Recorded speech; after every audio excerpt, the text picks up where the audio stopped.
It's a new addiction. It's a new cocaine, I call it as. What is medical? Medically वो ऐसा कुछ अलग नहीं है. तो generalise practice can not help. और बहुत बार बहुत सारी टेस्ट करने की आवश्यकता भी नहीं होती है. Let me tell you frankly, बहुत बार ये तीनों के ऊपर ध्यान सही से देना. Medical yoga, therapeutic yoga help नहीं कर सकता। मैं पंप करते हुए जा रहा हूँ इस मसल को, उतना ही मैं उसको एलोंगेट करते हुए जा रहा हूँ क्या? टीवी, व्हाट्सएप, सब यूनिवर्सिटीज और सब सोशल मीडिया।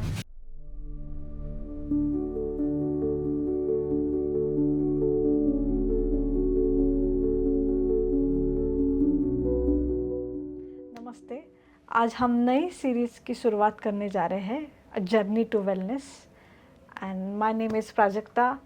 और आज हम इस नई सीरीज के साथ शुरुआत करेंगे विद डॉक्टर प्रतीश। तो नमस्ते.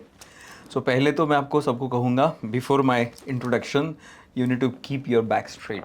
आप अभी भी आपका मोबाइल फ़ोन झुक के ही देखते हुए जा रहे हो, क्योंकि ये पॉडकास्ट में हम जो भी डिस्कशंस करते हुए जा रहे हैं, that is all about how you can maintain your posture correctly, और आपका स्पाइन और ओवरऑल बॉडी कैसे मेंटेन किया जा सकता है. My name is doctor Pratish. I am majorly working for specialize in spinal health and health issues and specialize in medical yoga. So medical yoga के माध्यम से हम कैसे अपने शरीर को और मन को स्वस्थ रख सकते हैं, जहाँ पर हम अपने स्पाइन के रिलेटेड जो भी इश्यूज दिखाई देते हैं, जहाँ पर अपना घुटना, कमर, एंकल और गर्दन में जो भी तकलीफ है, इसके लिए कैसे इजी सॉल्यूशन के माध्यम से अपने शरीर को स्वस्थ किया जा सकता है, इसके बारे में आज हम बात करेंगे. Firstly, very simple, what is medical yoga? Medical yoga is brother और sister of traditional yoga itself. Medical yoga ऐसा कुछ अलग नहीं है. ये जो निर्माण हुआ है, ये ट्रेडिशनल योगा के साथ में ही निर्माण होते हुए गया है. लेकिन बहुत बार देखा जाता है कि बहुत सारे जो आसन, पॉस्चर जो हम देखते हैं, वो कर नहीं पाते हैं बिकॉज ऑफ बॉडी लिमिटेशंस. और उसके लिए जो प्रिपरेशन अपने शरीर को करते हुए जा सकता है, कुछ अलग अलग साहित्यों का उपयोग करते हुए. और दूसरा जो अभ्यास है कि जिनको अलग अलग हेल्थ इश्यूज़ है, जैसे neck pain, lower back pain, तो उनको बहुत बार कुछ कुछ मूवमेंट्स करने के लिए डिफ़िकल्टी आती है. तो medical yoga is combination of range of motion को कैसे इम्प्रूव किया जा सकता है, नेचुरल बॉडी एबिलिटीज़ जो मूवमेंट करने के लिए है, उसके लिए किस प्रकार से मदद कर सकता है, and basic strength and flexibility को रिगेन कैसे किया जा सकता है, यहाँ पर मेडिकल योगा शुरुआत हो सकता है. So medical yoga is a combination of asanas, props, some tractions, और इस कॉम्बिनेशन के साथ में ये मदद किया जा सकता है, and which is individually and tailor made. Medical yoga is not generalise approach. तो ये इंडिविजुअली आपके लिए क्या अभ्यास ज़रूरी है, उस प्रकार से ये गाइड किया जाता है. सो ये सबके लिए है? Of course. So every person is unique. जैसे आपका शरीर बना हुआ है, मेरा शरीर है, वो अलग अलग है. एबिलिटी मेरी करने की प्रैक्टिस, आपकी करने की प्रैक्टिस शायद अलग अलग हो सकती है. तो योग अभ्यास डेफिनेटली टेलर मेड ही होना चाहिए, रादर देन जनरलाइज्ड हम जो देखते हुए जाते हैं. तो generalise practice can not help to grow. आप यदि एथलीट्स देखते हुए जाते हैं, so they have team of people, they can improve the performance. तो आपने जीवन में यदि कुछ आगे बढ़ते हुए जाना है शरीर और मन के स्तर पर, तो एक इंडिविजुअल अप्रोच के साथ में आगे बढ़ना ज़रूरी है. तो मेडिकल योगा ये सबके लिए ही होता है, और ये ऐसा बिल्कुल भी नहीं है कि ये सिर्फ व्याधियों के लिए करना चाहिए. Because most of the time हमारे भारत में, और हम कह सकते हैं पूरे वर्ल्ड में ही, प्रॉब्लम ये है कि हम कभी भी कोई भी शुरुआत करते हैं, वो कहाँ पर करते हैं, तो कुछ तो होता है तभी हम करते हैं. Mostly we think for fitness when something is happening on your body. Prevention को हम ज़्यादा ध्यान नहीं देते। प्रिवेंशन को ध्यान ही नहीं है. So mostly we focus on cure. So rather than cure, लेकिन मेडिकल योगा हेल्प अस कि हम आगे बढ़ते हुए कुछ प्रॉब्लम्स को फेस ना करें. जो प्रोफेशनल हजार्ड जिसको हम कहते हैं, जिसके साथ में शरीर के ऊपर जो असर हो सकता है, इसको कैसे पोस्टपोन किया जा सकता है, ये भी एक भाग है, but which is most ignored. People mostly come with to us with the different health issues. But is it only related to the physical health?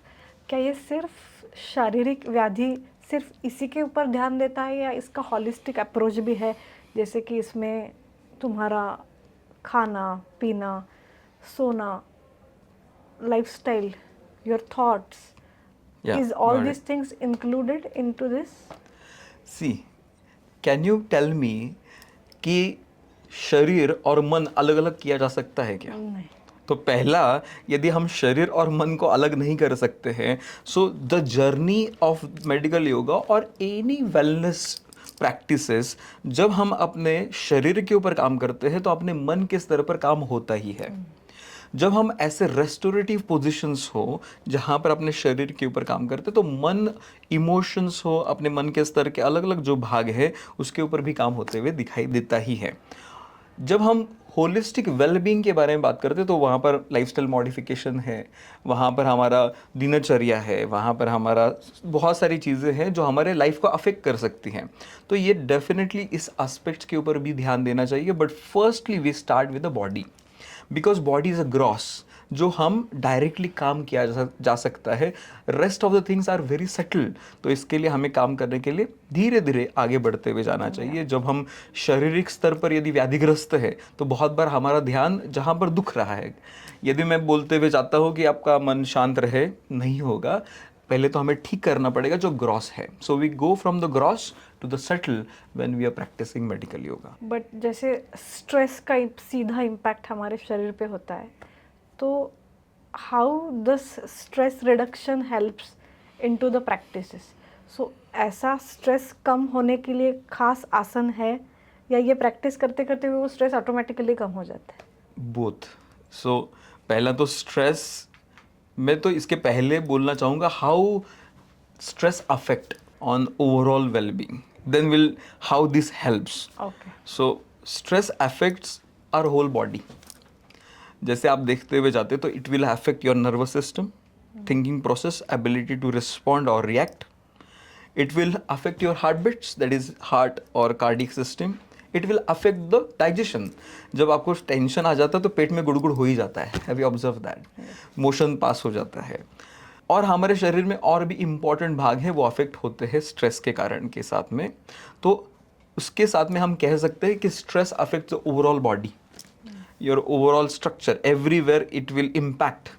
So stress का जो भी टेंशन क्रिएट हो रहा है वो अपने मसल्स के ऊपर भी अफेक्ट होते हुए दिखाई देगा ही.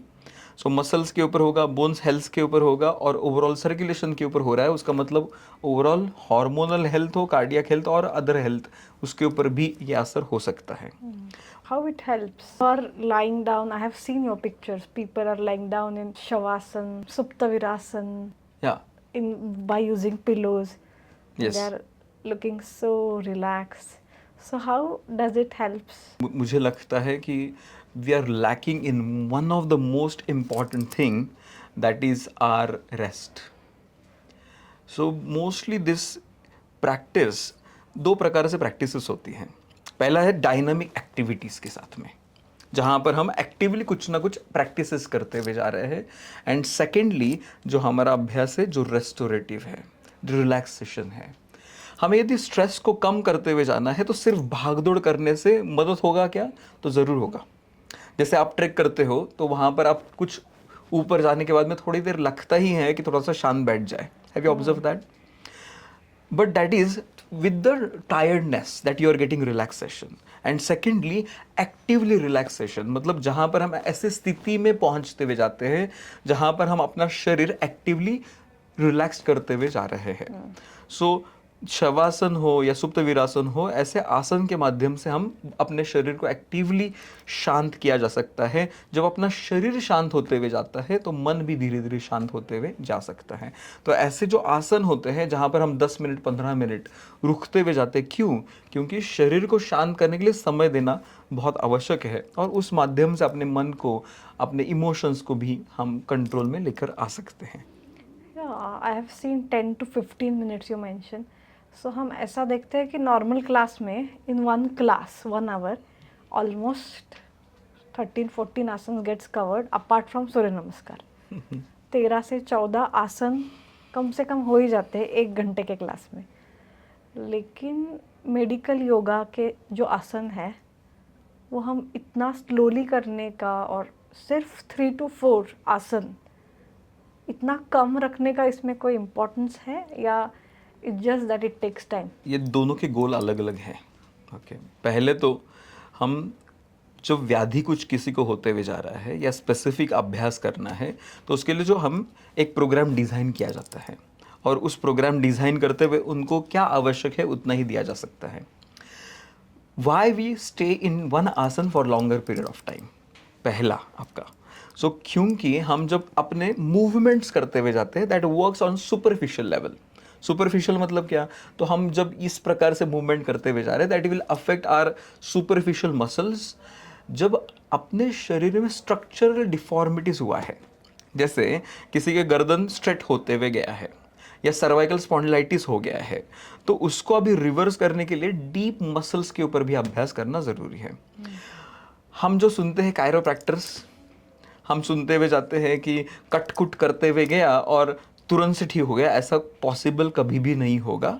उसके लिए टेम्पररी रिलैक्सेशन ज़रूर मिलेगा. जैसे आप अपने हाथों की उंगलियों को ऐसे करते हो तो अच्छा लगता ही है ना, लेकिन उसका मतलब ये नहीं कि ऐसा कट आवाज़ आने से अच्छा लग सकता है.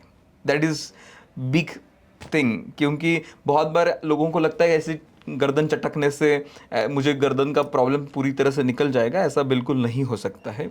उसके लिए रेगुलर प्रैक्टिस भी उतना ही आवश्यक है. जो मसल स्पाज्म क्रिएट हुआ है ओवर द पीरियड और जो अपने बोन्स को चेंज किया है, तो उसको रिवर्स करने के लिए, वहाँ तक पहुँचने के लिए हमें मसल्स को ट्रेन करना ज़रूरी है. So when you are using some tool for restoration, we are focusing on two important aspects. That is management of space inside your body, that is space management, and creating memory of every muscle. दो aspect बहुत ज़रूरी है. जब आप dynamic activities करते हो तो वहाँ पर ये ध्यान दिया ही नहीं जाता है. वहाँ पर आप सिर्फ मूवमेंट्स कर रहे हो, वहाँ पर स्पेस मैनेजमेंट्स के ऊपर ध्यान नहीं है.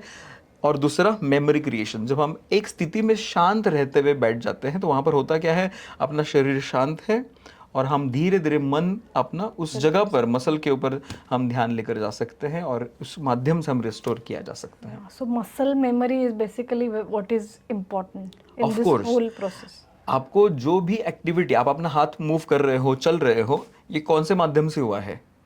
आपकी मसल मेमोरी बचपन से अभी तक जो डेवलप होते हुए गई है वहाँ पर ही है. या यू यूज्ड द वर्ड बचपन. सो क्या ये प्रोग्रामिंग, मेमोरी प्रोग्रामिंग, ये बचपन से होना चाहिए? डेफिनेटली. जैसे हम चल रहे हैं, लेकिन हम सही चल रहे हैं क्या, ये चेक करना बहुत आवश्यक है. जैसे हम बैठ रहे हैं तो सही तरीके से बैठ रहे हैं क्या. मोस्ट ऑफ द टाइम हम जब बैठते हुए जाते हैं, लेकिन तभी भी लोगों को गर्दन में तकलीफ होते हुए जा रहा है. यदि आपने बचपन में सुना है कि किस प्रकार से बैठना चाहिए, बचपन से ही आपके पेरेंट्स आपको बोलते हुए जाते थे कि आपको सीधा बैठो, लेकिन सीधा बैठो मतलब क्या होता है? Still why you are facing any challenges with your neck और लोअर बैक, उसका मतलब क्या है? तो उसका मतलब यही है कि हमें किस प्रकार से बैठना चाहिए, यही पता नहीं है. और अनकॉन्शियसली बॉडी में जो भी स्ट्रेंथ की कमतरता होती हुए जा रही है, या जिस प्रकार से हमारे दिन भर के काम है वो बहुत ही अलग प्रकार से है. सो इसके लिए हमें ध्यान देना बहुत आवश्यक है. तो बचपन से ही प्रैक्टिस जो भी सीखा है उसको ओवर द पीरियड इवॉल्व करते हुए जाना एंड ट्रेंड और मसल्स को ट्रेन उस प्रकार से करना, वो भी उतना इम्पॉर्टेंट हो सकता है. Muscle memory do not develop over the only one session, it's need repetition. इसके लिए एक्सरसाइज रोज करना आवश्यक है ना. ऐसा नहीं होता है कि एक ही दिन हमने एक्सरसाइज किया और हमारा काम हो गया पूरे महीने के लिए. सो मसल मेमोरी बिल्ड करने के लिए रोज कुछ ना कुछ करते हुए जाना उतना ही इम्पॉर्टेंट होते हुए जा सकता है. And in medical yoga what we do, we stay in with the help of some props. We tell you कि आप वहाँ पर रुको और हम आपको खींचाव देते हुए जाते हैं. तो क्या होता है, हम अटेंटिव होते हुए वहाँ पर ध्यान देते हुए जाएंगे और वहाँ पर मसल मेमोरी जल्दी फॉर्म होते हुए जाएगा. Because even I tell you कि स्टैंड इरेक्टली और सिट इरेक्टली, बहुत बार होता है कि आपका ध्यान वहाँ पर नहीं है. तो हम अलग अलग माध्यम से वहाँ पर क्या कर रहे हैं, आपका ध्यान भी वहाँ पर लेकर जा रहे हैं और सब मैनिपुलेशन भी करते हुए जा रहे हैं टू फील बेटर और फास्टर रिलीफ के लिए बहुत आवश्यक है. तो इसके लिए हम मेडिकल योगा में आसन अभ्यास जब कर रहे हैं तो वहाँ पर थोड़ा सा स्लो करते हुए जाते हैं, एक एक पोजीशन में ज़्यादा देर रुकते हुए जाते हैं. And always Patanjali, if you refer, so major sutras that talks about in yoga, nobody is telling you to rush, this is just a modern thing कि आपको बहुत सारे आसन एक दिन में ही ख़त्म करना है, या मैं बहुत कुछ करते हुए जाऊंगा तो ही मेरा फिटनेस अच्छा रहेगा, ऐसा बिल्कुल नहीं है। आप कितना प्रिसाइसली करते हैं, दैट इज़ फर्स्ट थिंग, और कितना अपना ध्यान आप लेते हुए जा रहे हो और कितना आराम से उस आसन में अनुभव कर रहे हो। हम मोस्टली ख़त्म करने के पीछे ही हैं, व्हाई वी डोंट नो। हमें क्लास तो जाना है लेकिन ख़त्म भी उतना फास्टली करते हुए जाना है, वो काम नहीं करेगा। तो वहाँ पर जाना और उस जर्नी को अनुभव करते हुए जाना उतना ही इम्पॉर्टेंट हो सकता है। इसके लिए स्थिरम सुखम आसनम, ये जो व्याख्या आपने यदि सुना है तो इट इज़ वेरी इंपॉर्टेंट कि आसन में रुकते हुए जाना और उसको अनुभव करते हुए जाना, and letting go your Stability. All efforts and feel the stability within you. सो उसको अनुभव करना यही तो है, और गोल यदि वही होगा तो I tell you the medical yoga is a perfect example of that, जहाँ पर आपको स्थिरता भी है, अनुभव भी होते हुए जा रहा है और आपको रिकवरी भी उसके साथ में अनुभव हो रही है। Yeah, but for that stability, do you also need strength? इस स्थिरता में बैठने के लिए या एक खुद की मसल मेमोरी तो है, मेमोरी तब फॉर्म होगी जब उस मसल में स्ट्रेंथ होगी, करेक्ट है। तो वो स्ट्रेंथ के ऊपर भी ध्यान देना उतना ही ज़रूरी है क्या? जब काम कर रहे हैं, so strength very important. Strength and flexibility go hand in hand. So हमें ना कि सिर्फ स्ट्रेंथ के ऊपर काम करते हुए जाना, हमें इसके साथ में स्ट्रेंथ, फ्लेक्सिबिलिटी, मसल्स के बारे में यदि हम काम कर रहे हैं तो दोनों के हाईएस्ट पोटेंशियल को एक्सप्लोर करते हुए जाना। मतलब यदि मैं पंप करते हुए जा रहा हूँ इस मसल को, उतना ही मैं उसको एलोंगेट करते हुए जा रहा हूँ क्या? इतना सिंपल है। उस मसल को यदि पंप कर रहा हूँ, मतलब हमने जिम में देखते हैं कि people only pump pump pump, and after some days they can not even eat with their hands, they can not bend their hands, and there is always hump here.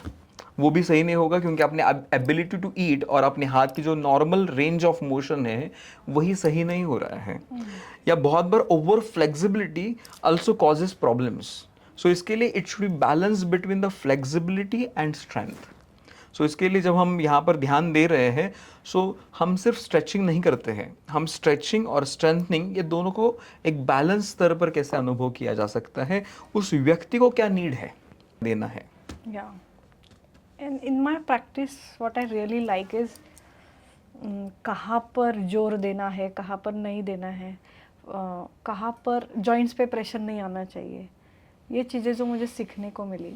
तो मुझे ये पूछना था कि is it really important in this whole process, from where to bend, from where not to bend, कहाँ से झुकना चाहिए और कहाँ से नहीं झुकना चाहिए, ये आदमी जो साधक है उसको पहले से पता होना ज़रूरी है क्या?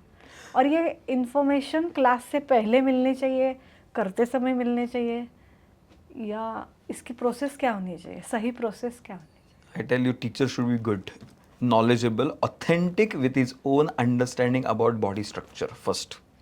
उस माध्यम से ही आपको ज्ञान हो सकता है, otherwise nobody can help you. आप पोस्चर तो कर रहे हो, लेकिन बहुत बार ये दिखाई दे रहा है कि पोस्चर के साथ में ये हो रहा है कि आपको जो अनुभव मिलना चाहिए और जो ट्रांसफॉर्मेशन होना चाहिए वो नहीं होगा। तो उसके लिए पहला आवश्यक क्या है, तो हम जो भी प्रैक्टिस करते हुए जाते हैं तो वहाँ पर सिर्फ जॉइंट्स के ऊपर 3 एस्पेक्ट्स है, that is your muscle, joints and bones. बहुत बार ये तीनों के ऊपर ध्यान सही से देना, बहुत बार जब रिपीटेटिवली मूवमेंट्स लोग करते, जैसे चलना हो गया, जैसे हम जो भी बॉलिंग डालना है, जो भी अपने प्रोफेशन में है, बॉलिंग डालना हो, बैटिंग करना हो, बैडमिंटन खेलते हुए जाना हो, या एक स्पेसिफिक स्पोर्ट करते हुए जाना हो, एक रिपीटेशन, एक एक्टिविटी के बाद में मसल्स गेट टायर्ड। और इसके लिए आपने बहुत बार एथलीट्स में देखा होगा कि after some years they face injuries in their joints. So joints का जितना आप ज़्यादा से ज़्यादा उपयोग करेंगे, that we call it in the yoga philosophy, that is bhog. And when you use muscle memory and use muscles wisely, that is yoga.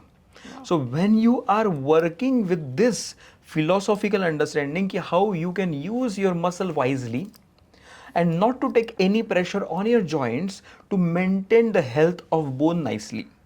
आपको bones को सही से रखना है, तो इसके लिए आपको सही से मसल्स का उपयोग करना आवश्यक है, ताकि जॉइंट्स के ऊपर प्रेशर नहीं आएगा। सो जॉइंट्स के ऊपर प्रेशर आना ये लंबे समय के लिए बहुत धोखा हो सकता है। उसका मतलब यही है कि आपके मसल्स को आप ट्रेन नहीं कर रहे हो कैसे उसका उपयोग करें। मसल्स क्यों दिया है? टू मूव, मोबाइल करने के लिए। और यदि मोबाइल करने के लिए जॉइंट्स का है कि उसको असिस्ट करते हुए जाना, जो भी हम एक्शन कर रहे हैं उसका मतलब हमें जॉइंट्स में मूवमेंट करना है नहीं है, हमें जॉइंट्स मदद करते हुए जा रहा है, मसल्स को ट्रेन सही से करना आवश्यक है। Maybe joint is not capable enough to of course, take so much weight. मतलब अपनी बाल्टी यदि हमें उठाते हुए जाना है तो बाल्टी उठाने के लिए हमें वो मसल ही ज़्यादा काम करेगा, और मसल्स में ताकत नहीं तो हम बोलते हैं कि कमर दर्द हो रहा है, और वो अचानक से नहीं होता है, it is just a lack of strength inside your body. वही मैं पूछने वाली थी, because so many people will say कि कल तक सब कुछ ठीक था और आज से ये प्रॉब्लम, ये दर्द शुरू हो गया। तो ऐसा सडन रिएक्शन तो बॉडी नहीं दे सकता। There must be some signals जो बॉडी पहले से दे रही होगी। Of course your body gives lot of signal. जैसे मैं बोलते हुए जाता हूँ कि मैं अभी यहाँ पर बैठ रहा हूँ, and if I am sitting for longer period of time and every day I am doing that, एक दिन में नहीं होगा, every day I am doing that, then what will happen, then my body will start signalising कि कंधा थोड़ा सा दर्द हो रहा है, या हाथ ऊपर नहीं जा रहा है, या गर्दन में स्ट्रेन आते हुए जा रहा है, या कमर में कुछ होते हुए जा रहा है, या सम टिंगलिंग सेंसेशन हो रहे हैं। तो ये बहुत बड़ा सिग्नल है, and it never happens overnight. तो या बाल्टी उठाते हुए एक इंसिडेंट से नहीं होगा, वो रिपीटेटिवली आप गलत करते हुए जा रहे हो और वो प्रॉब्लम होता है। आप ये समझे, कभी भी कोई भी व्याधि अचानक से कभी भी नहीं आती है। कोई भी व्याधि आप जब भी अनुभव करते हुए जा रहे हो तो वो गलत चीज करने से ही वो प्रवृत्त होते हुए जाती है। Maybe we are ignoring those signals because we are not aware. So lack of awareness is the major issue. सजगता की कमतरता होते हुए जाना। maybe we don't have enough time to look at the body, whether it is hungry or whether Mostly it we is... are taking everything granted. So अभी तक जितना हमने कॉन्वर्सेशन किया, we are more focused on diseases, क्योंकि हमें समझ में आया कि हेल्थ को हम इम्पोर्टेंस देते ही नहीं हैं, we take it for granted. हमको लगता है ऐसी ही बॉडी चल रही है तो चलने दो, इसमें क्या जाता है, आज नहीं हुआ तो हम घसीट ही लेते हैं खुद को।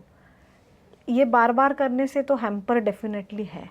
We get to know the importance of health, हम उसके लिए कोई स्टेप्स ही नहीं उठाते। जैसे कि समझ में आता है कि टिंगलिंग सेंसेशंस है, दुख रहा है, we tend to avoid. After so many signals, जब ऐसा टाइम आता है कि अब इससे आगे कुछ हो ही नहीं सकता, तो उस समय के हम जाते हैं डॉक्टर के पास। आफ्टर टेकिंग मेडिसिन्स तो टेम्पररी होते हैं, सबने कभी ना कभी तो लिए ही होते, तो उसके बाद ठीक हो जाता है, फिर से कुछ दिनों में पेन वापस आता है। तो हम इस साइकिल में ही पड़े रहते हैं, जाओ गोली खाओ, क्योर करो। How to come out of this cycle, और कहाँ से स्टार्ट कर सकते हैं इस जर्नी को, journey to the wellbeing? Mostly हम जो देखते हुए जाते हैं कि it is very easy solution when only taking medicine. मुझे कुछ तो होते हुए जा रहा है, मैंने दवा खा लिया, nothing wrong taking any kind of medicine with the doctors guidance. Okay, यदि वो दे रहे हैं वो सही ही देते हुए जा सकते हैं। लेकिन problem is that is not a solution.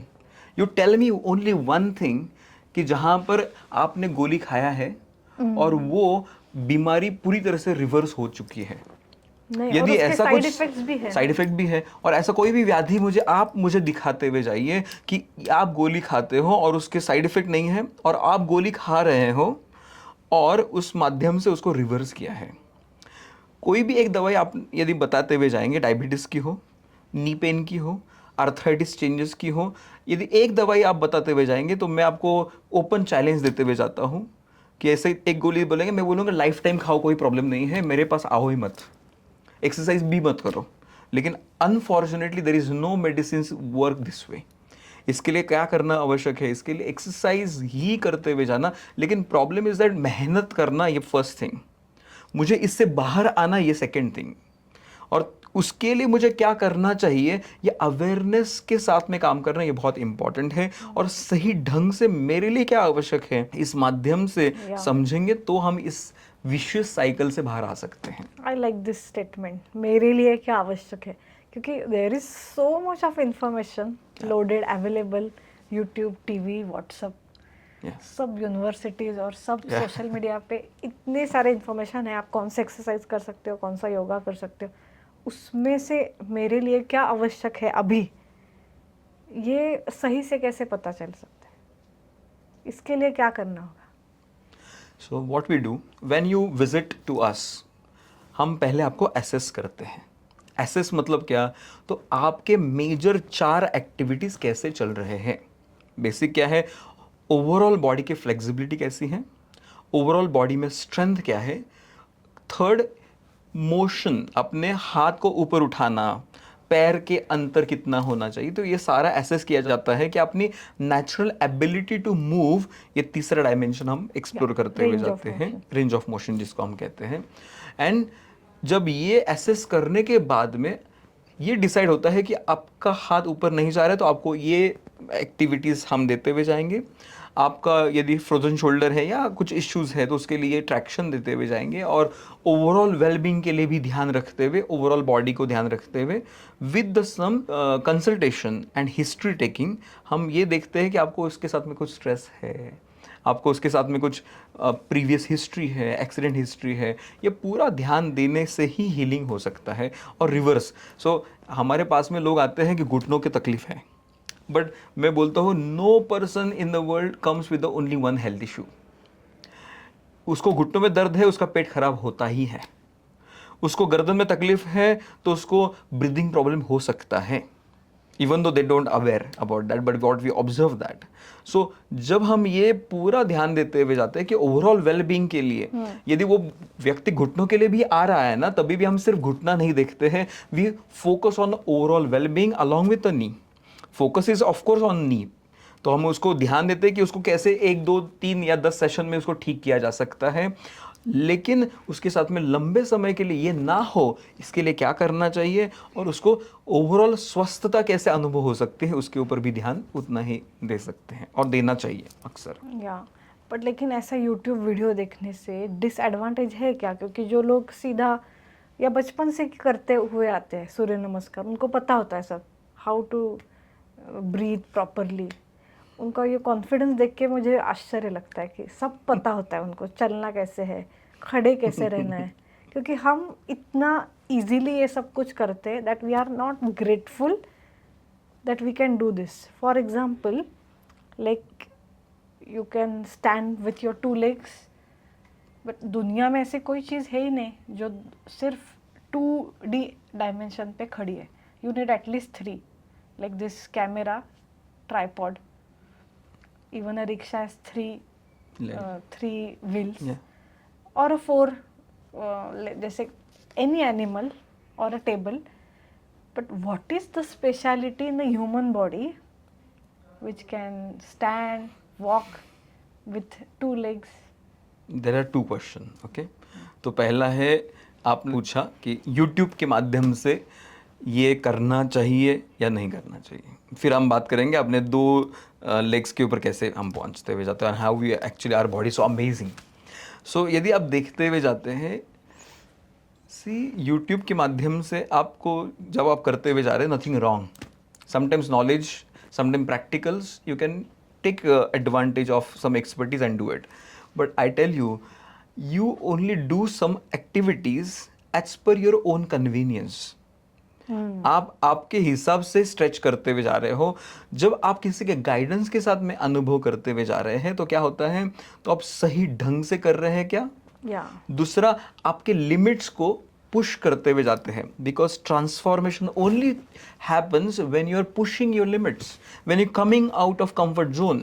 और वो कंफर्ट जोन यूट्यूब वीडियोस के माध्यम से कभी भी नहीं होगा, तो उसके लिए गाइडेंस की आवश्यकता ज़रूर होते हुए जाती ही है। मैं मेरा खुद का अनुभव बताते हुए जाता हूँ। Even though I practice, when ever I practice, measure of the time I do it on my own also, but I take guidance from other expert teachers because we need that. Even though मुझे लग रहा है कि मैं सही कर रहा हूँ, लेकिन सामने के नॉलेज के साथ में और भी मैं आगे बेहतर कैसे कर सकता हूँ, वो भी उतना इम्पॉर्टेंट है। तो आप यदि कोई भी एग्जाम्पल इसके लिए लीजिए, even though they know how to play well in a cricket, like Virat Kohli, पता है कि उसको क्योंकि इतने सारे मैचेस खेला है ना, वो उसको पता है कि कैसा शॉट कहाँ पर मारना चाहिए, कौन सा बॉल जब आता है, क्लियर। लेकिन तभी भी उनके पास में कोच होता है, उनकी ट्रेनिंग अलग प्रकार से ली जाती है, उनके फिटनेस ट्रेनर होते हैं। अभी विराट कोहली को पता नहीं कि क्या खाना चाहिए, क्या नहीं खाना चाहिए, पता है, still they have the nutritionist और their team working for them. So every aspect of your life needs a guidance. It's either food, fitness, mental wellbeing. तो ये मेजर 3 एस्पेक्ट्स है, और बाकी एस्पेक्ट्स रिलेशनशिप हो, फाइनेंस हो, वो तो अलग से है ही, लेकिन मुझे लगता है ये 3 एस्पेक्ट्स बहुत इंपॉर्टेंट है जब हम वेलबींग के बारे में बात करते हैं। ये होगा हमारा पहला क्वेश्चन का answer. What was your second question? Can you just tell me again? So, human body is so precious that we can stand, walk with our 2 legs. Nothing else exists in the world like that. Yes. तो हमारे ये जो speciality है, standing, walking with 2 legs, तो उसमें important role क्या है और इसमें और ज़्यादा ध्यान देने वाली बात क्या है? इसको और केयरफुली हैंडल करना ज़रूरी है, because it is like literally on with gravity, how it works actually. If you observe, your body is so amazing. We evolved from 4 legs to the 2 legs. जब आप देखते हुए जाते हैं कि जहाँ पर आप 4 लेग के ऊपर थे, बंदर थे, और 2 पैर के ऊपर खड़े होते हुए गए, तो यहाँ पर इवोल्यूशन क्या हुआ, इंटेलेक्चुअल लेवल पर इवोल्यूशन हो गया, और दूसरा स्पाइन में बदलाव आते हुए गया। क्योंकि आप कभी भी नहीं देखेंगे कि कोई भी एनिमल्स में सर्वाइकल स्पॉन्डिलाइटिस होते हुए जा रहा है। Why?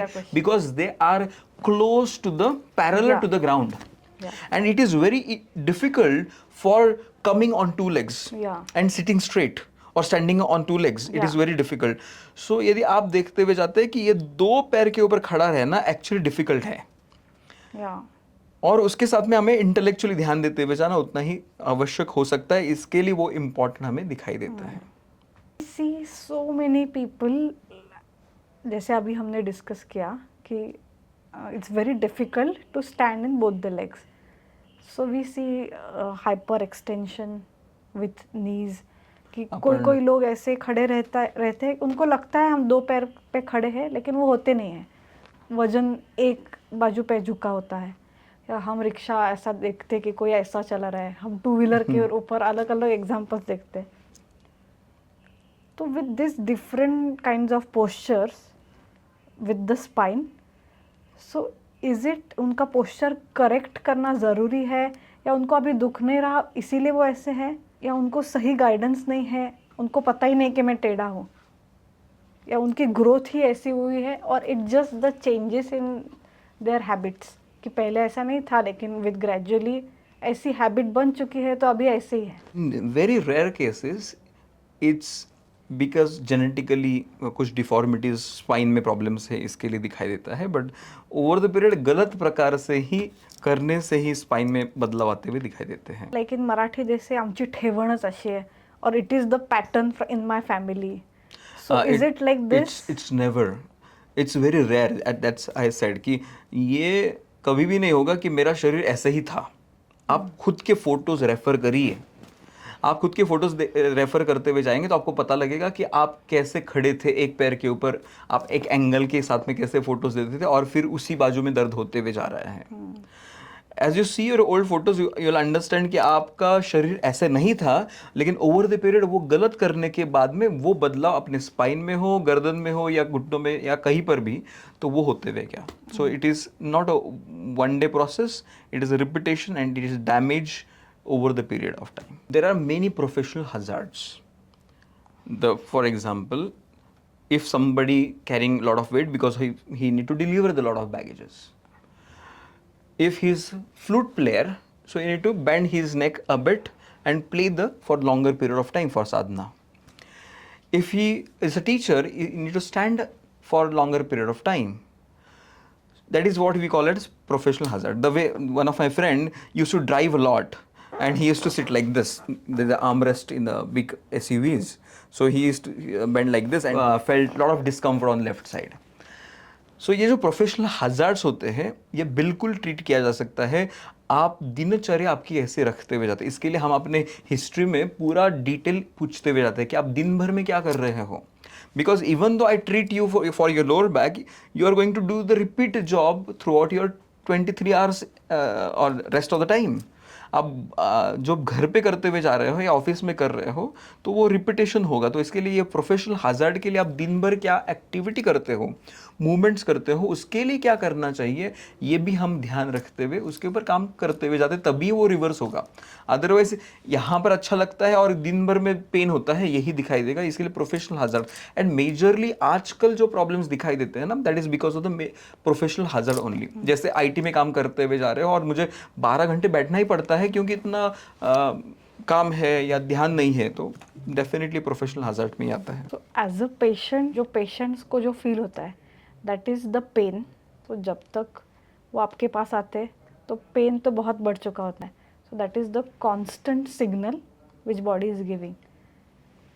So is this therapy is only for pain management? As I said in the beginning, medical yoga is never, or yoga abhyas itself is never ever invented for in treating only the pain or for pain management. Yoga अभ्यास कभी भी pen कैसे कम करना है इसके ऊपर बात करता ही नहीं है।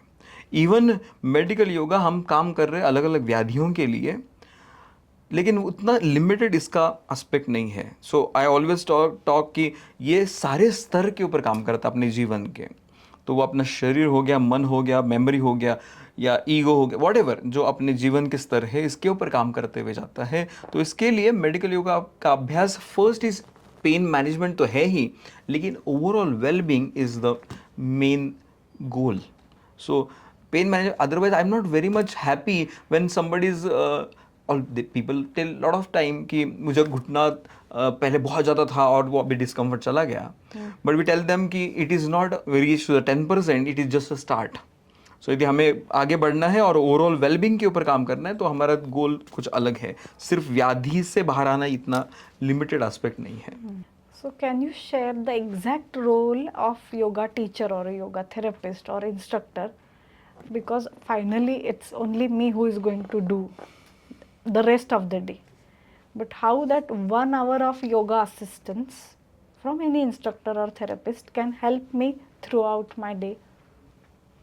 So there are two aspects. If you're facing any challenge with the body, then I recommend that you should visit the good yoga therapist है, उनके पास में जाते हुए कंसल्ट करना चाहिए। लेकिन दूसरा है for wellbeing, I am not facing any discomfort here and there, but I want to improve my health, I want to maintain wherever I am and progress accordingly और ऑन द एस्पेक्ट्स। सो इसके लिए एक yoga teacher की responsibility है कि आपको धीरे धीरे एक अनुभव इस प्रकार से देते हुए जाना जो आपको वेलबींग की तरफ लेकर जा सकता है, रिलैक्सेशन और strength and overall flexibility maintain करने के लिए मदद कर रहा है। लेकिन जो सेकेंड एस्पेक्ट्स हैं, जो व्याधिग्रस्त व्यक्ति है उसके लिए जो थेरेपी है, तो एक थेरेपिस्ट के लिए ये जॉब है कि उसको मन के स्तर पर काम कैसे करना, शरीर के ऊपर काम कैसे करना और ओवरऑल वेलबींग के ऊपर ध्यान देना। सो एक योगा टीचर की बहुत बड़ी रिस्पॉन्सिबिलिटी है कि सही ढंग से शरीर के बारे में ज्ञान हो। अदरवाइज ओनली फ्यू आसनास और few some set of Surya Namaskar won't really help to awaken, to transform.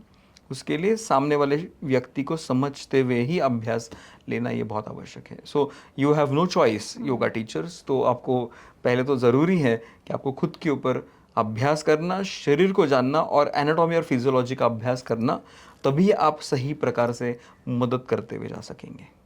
जैसे डॉक्टर्स को एनाटॉमी और फिजियोलॉजी का ज्ञान होता है, so can we take assistance from them for doing exercise? Doctor को भी पता होता है एनाटॉमी फिजियोलॉजी के बारे में।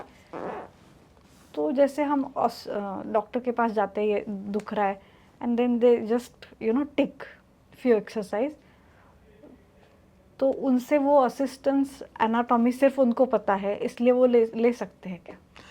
सी, एक तो है कि कोई भी डॉक्टर्स इस प्रकार से ट्रेन नहीं है कि वो आपको एक्सरसाइज बता सकते हैं। First thing, medical yoga therapist trained in such a way they have a good understanding about human anatomy. And second is काइनेसियोलॉजी is a very important, कि अपने शरीर की जो मूवमेंट्स हैं ये कैसे होती हैं, ये इसकी भी जानकारी होना, और इस माध्यम से हीलिंग कैसे करना है, ये कॉम्बिनेशन है.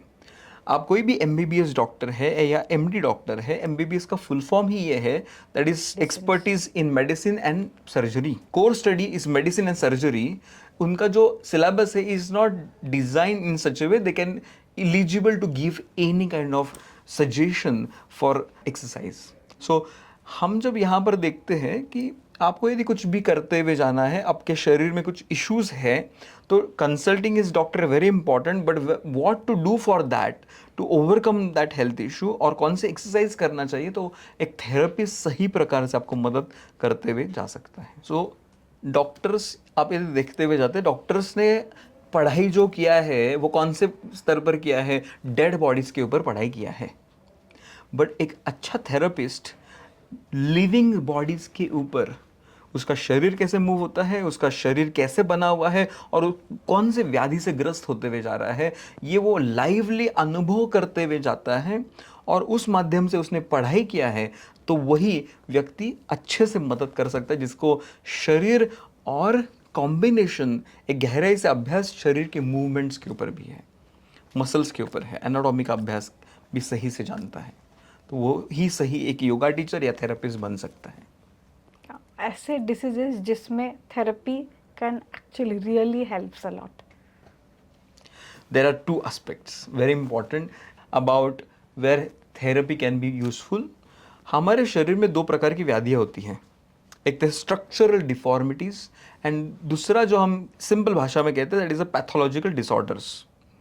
स्ट्रक्चरल डिफॉर्मिटीज मतलब क्या है, तो जो अपने आँखों से जो ढांचा दिखाई दे रहा है उसमें कुछ ना कुछ डिस्कम्फर्ट होते हुए जाना, मतलब गर्दन में तकलीफ होते हुए जा रही है, स्पाइन में कुछ इश्यूज होते हुए जा रहे हैं, बल्जिंग या अन्य इश्यूज हैं, कमर में दर्द होते हुए जा रहा है, घुटनों में दर्द हो रहा है, या एंकल पेन होते हुए जा रहा है, ये स्ट्रक्चर दिखाई दे रहा है, उसमें प्रॉब्लम होते हुए जाना. और दूसरा जो है pathological disorder, that is a chemical reaction happens inside your body. शरीर में केमिकल रिएक्शंस बहुत स्तर पर दिखाई देते हैं, तो उसके व्याधि कौन कौन सी हैं, तो diabetes, hypertension, BP, hormonal imbalance, thyroid, ऐसे अलग अलग व्याधियाँ हैं. में ये दोनों स्तर पर हम काम कर सकते हैं, because this depend on each other.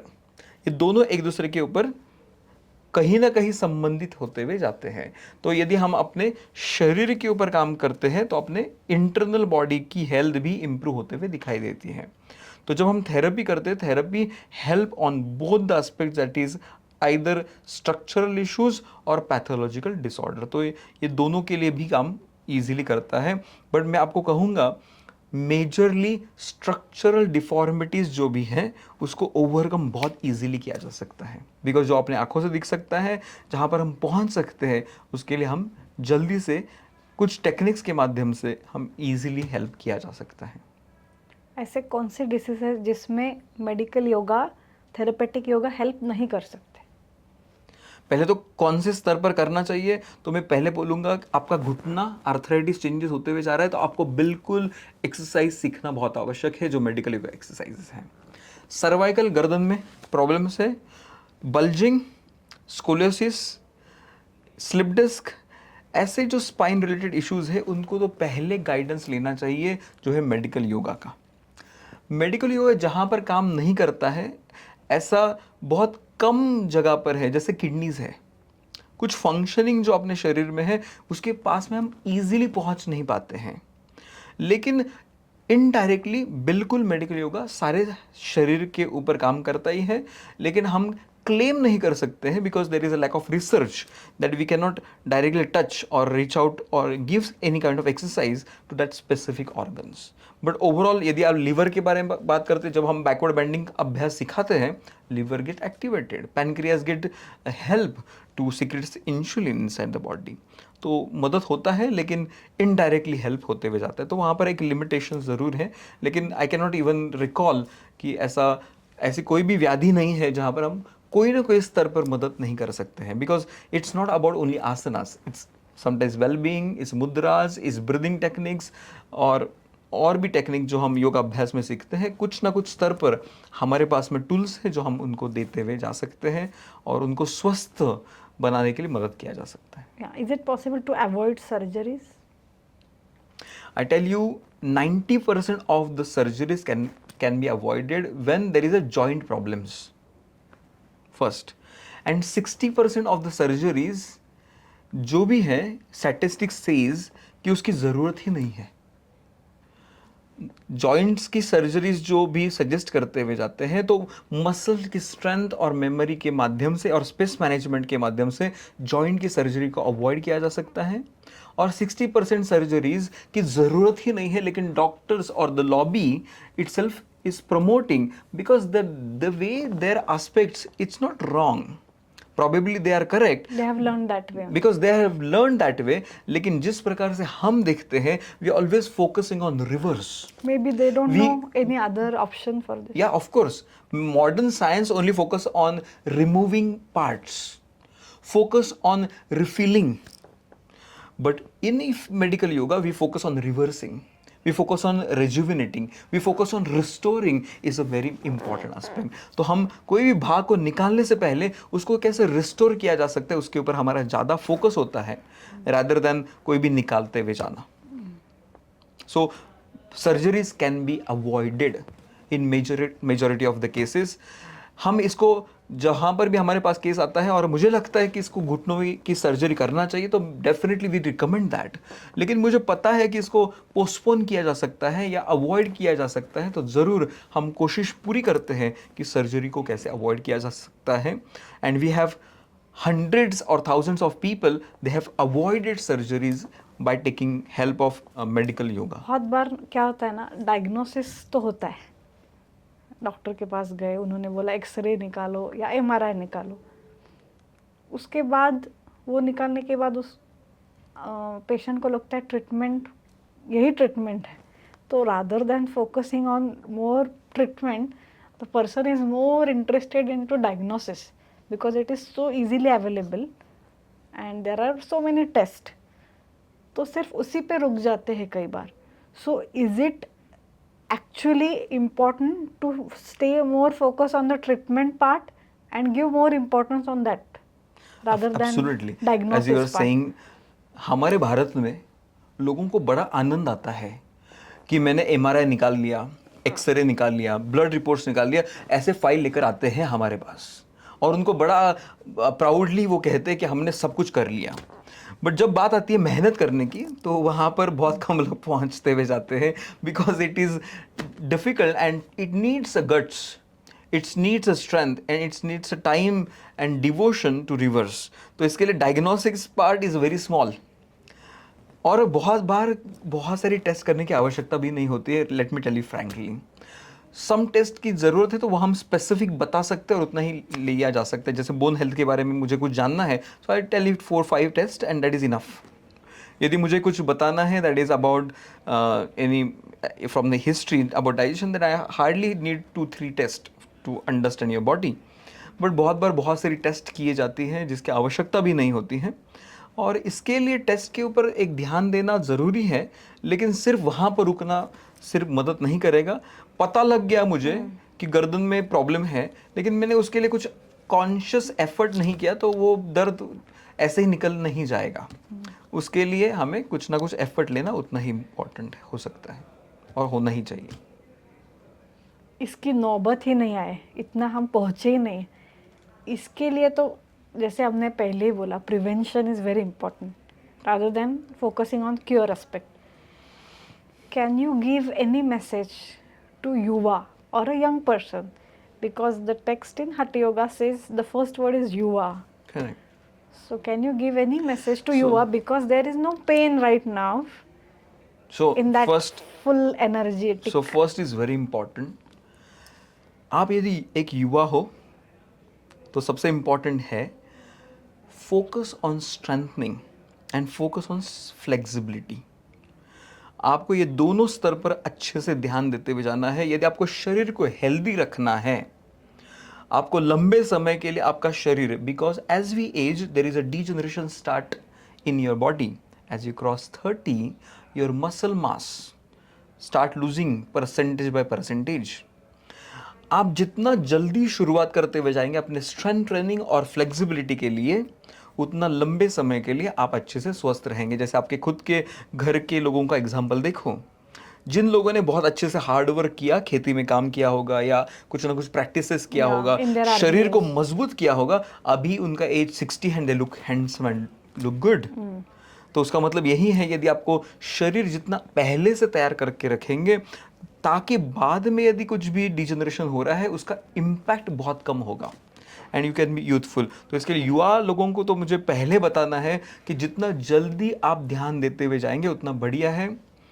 आपका मोबाइल फ़ोन जितना दूर रखने की कोशिश करेंगे बीच बीच में ब्रेक्स के साथ में, उतना बढ़िया होगा। अदरवाइज कुछ दिन में कंधे ऐसे दिखाई देंगे और गर्दन आगे की तरफ झुकते हुए दिखाई दे सकती है, या कमर में दर्द होते हुए जा सकता है। यू वोंट बिलीव दैट हमारे पास में जो भी लोग आते हैं, it is not 60+, I tell you. The major crowd comes from the age group of 25 to 50। ये बहुत बड़ा सा एज ग्रुप हमारे पास में आता है। उसका मतलब यही है कि आजकल जो भी यंग क्राउड है उनको ही बहुत हेल्थ इश्यूज दिखाई दे रहे हैं। और maybe they are more aware also. नहीं, ऐसा नहीं, अवेयरनेस तो पहले से है, लेकिन आजकल इतना जल्दी होना, बिकॉज डिजनरेशन, बोन्स डिजनरेशन इतना जल्दी होते हुए जा रहा है, विच वॉज नॉट कॉमन। पहले इतना कॉमन नहीं था कि cervical spondylitis, it was not common. But आजकल गर्दन में प्रॉब्लम अल्टरनेट व्यक्ति को है जो भी डेस्कटॉप के ऊपर बैठते हैं, जो भी कितने भी घंटे फ़ोन के ऊपर बैठते हैं। और आपको बताते हुए जाऊंगा कि हम अक्सर आजकल जो बैठते हैं, that is more than out of 24 hours, more than 12 hours to 16 hours we are sitting. New addiction. It's a new addiction. It's a new cocaine, I call it as, or new smoking. So it is more dangerous then. So it is more dangerous and we are all addicted. हम घर में बैठते हैं, घर से बाहर निकलते हैं तो गाड़ी पर या कार में बैठते हैं, कार से आप जाते हो तो कार से आप ऑफिस में बैठते हैं, ऑफिस या आपका जहाँ पर काम है वहाँ से आप जाते हो कैफ़े में बैठते हैं, या आप घर पे पहुँचते हुए जा रहे हो घर पे बैठते हैं। तो आप अक्सर 24 घंटे में से 8 घंटे छोड़ते हुए जाएंगे, उसमें से आप 10 से 12 घंटे तो बैठते भी जा रहे हैं। सो इसके लिए इतना बैठना सही नहीं है। Your body is design to move. अपने शरीर में मैडम कितने मसल्स है? There are more than 620 to 50 muscles inside your body, so many joints in your body, और there are many bones in your body. Why there are so many muscles and bones or joints in your body? To move. हमारा शरीर आपको यदि स्वस्थ रखना है तो आपको मूव करना आवश्यक है। थोड़ी थोड़ी देर के बाद में आपको मूवमेंट करना बहुत आवश्यक हो सकता है। इसी के ऊपर मेरा सवाल है that sitting, but for so many people it's very difficult, like when it comes to the lower back it hurts a lot.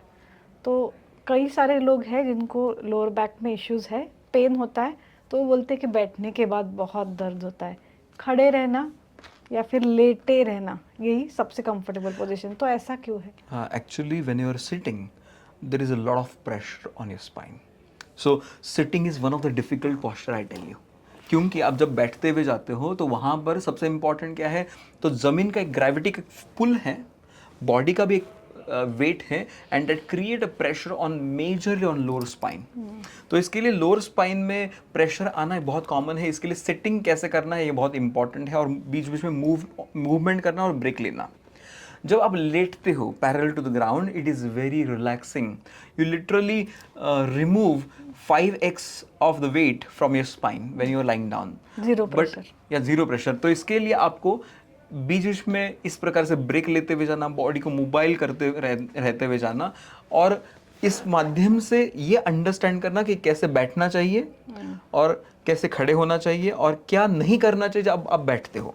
क्योंकि अभी भी आप पॉडकास्ट यदि आप सुन रहे होंगे या बैठे हुए होंगे, आपके कंधे नीचे झुके हैं, आप मोबाइल पर, गाड़ी में, ट्रेन में और बस में, व्हाटएवर जहाँ पर भी हो आप सुन रहे हो, तो आपका पोस्चर आपको इस प्रकार से दिखाई देगा। यहाँ पर आपका पेट आ गया है पैर के ऊपर और छाती आ गई आपके पेट के ऊपर। यदि इस प्रकार से पोस्चर है तो वो कहीं ना कहीं लंबे समय के लिए आपको एक धोखा दे सकता है। इसके लिए आपके पोस्चर के ऊपर विशेष ध्यान देना उतना ज़रूरी है। तो पोस्चर को लेकर मार्केट में कई सारे ऑप्शंस अवेलेबल है when it comes to the sitting और lying down, comfortable pillows, different pillows for pregnant ladies, or foot rest, back rest, neck rest in cars.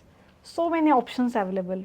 Is it only enough to keep the posture correct, or still you need that inner strength? इसके लिए मैं बताऊंगा, ये तो comfort तो बढ़िया है, okay, लेकिन ये टूल्स है जो आपको मदद कर सकते हैं, लेकिन असली मेहनत आपको खुद को ही करना आवश्यक है। यदि मार्केट में बढ़िया पिलो है लेकिन आपको पता नहीं है उसके ऊपर सोना कैसे है, काम करेगा क्या? आपने कार में बैक रेस्ट तो लेके आए, लेकिन आप जब कार चलाते तो आपकी गर्दन आगे की तरफ ही जाती है, ये आप ऑब्जर्व करेंगे। सो ये टूल्स मदद नहीं करेंगे, तो उसके लिए आपको ये सीखना ज़रूरी है ये टूल्स का सही से इस्तेमाल कैसे किया जा सकता है। अदरवाइज आप घर में ट्रेडमिल लेकर आ रहे हो और कपड़े सुखाने की काम में आ रहा है आपके। Yeah, so many enthusiasts, they are Yeah, very that's what I am saying. You don't know how to use wisely. That is what happening with the pillows or backrest or whatever tools or posture correction belt. Won't help if you are not aware. आप posture correction belt डाल के भी छाती झुका कर बैठते हुए जा सकेंगे। इसके लिए आपको वो सीखना आवश्यक है कि कैसे वो मेंटेन किया जा सकता है। My God, so many questions, so many beautiful answers. But I would definitely would like to have more series like this, because this is just the start and there are many questions are coming. So we'll see you in the next episode. Thank you so much. If you have questions, please do write in comments. Thank you for watching. Please do share and subscribe.